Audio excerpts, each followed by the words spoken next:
So on the Judgment Day, all of the matter would be dealt with by Allah Rabbul Izzat, but the intercession of the Holy Prophet would be accepted. And at that time, not only the Prophet would be able to intercede the people with Allah, even the Hajar Aswad would also be able. This was mentioned in Kitab al-Majn Bukhari Sharif, when Hazrat Faruq Azam radiyallahu anhu says, Lawla anni ra'aytuka, Lawla anni ra'aytu Rasulullah sallallahu alaihi wasallam yuqabbiluka, lama qabbaltuka, inni alamu anta hajarun la tadurru wa la tanfa.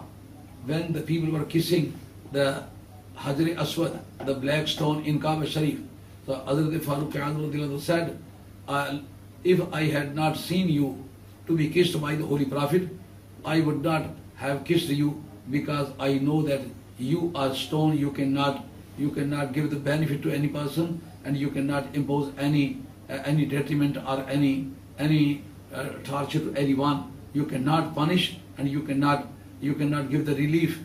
Hazrat Karar Sher Khuda was standing there. He said that this is wrong ideology, you will have to change your idea, because Nabi Kareem ﷺ was reported to have said, on the Judgment Day, this stone will come and intercede the people with Allah who came to it with good intention. Nabi Kareem ﷺ said, oh black stone, you will have to produce the witness, the evidence on the Judgment Day.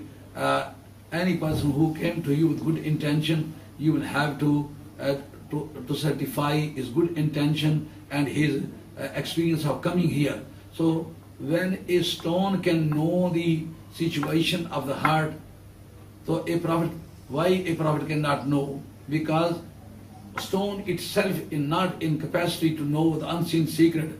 Because of the kissing of the prophets, he was able to understand the contents of heart.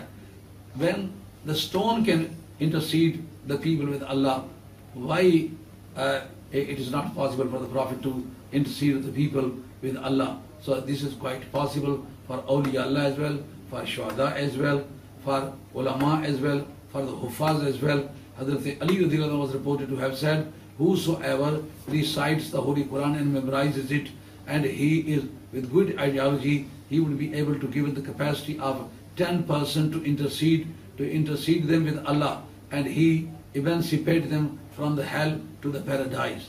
When it is possible for a common hafiz, so why should I believe that a prophet cannot intercede anywhere in the judgment, in the court of Allah? Here Quran says, Malik Yawmiddin, he is the master of Judgment Day, but this verse does not negate the right of intercession. وَمَا عَلَيْنَا إِلَّا الْبَلَاغُ الْمُبِينُ وَآخِرُ دَعْوَانَا أَنِ الْحَمْدُ لِلَّهِ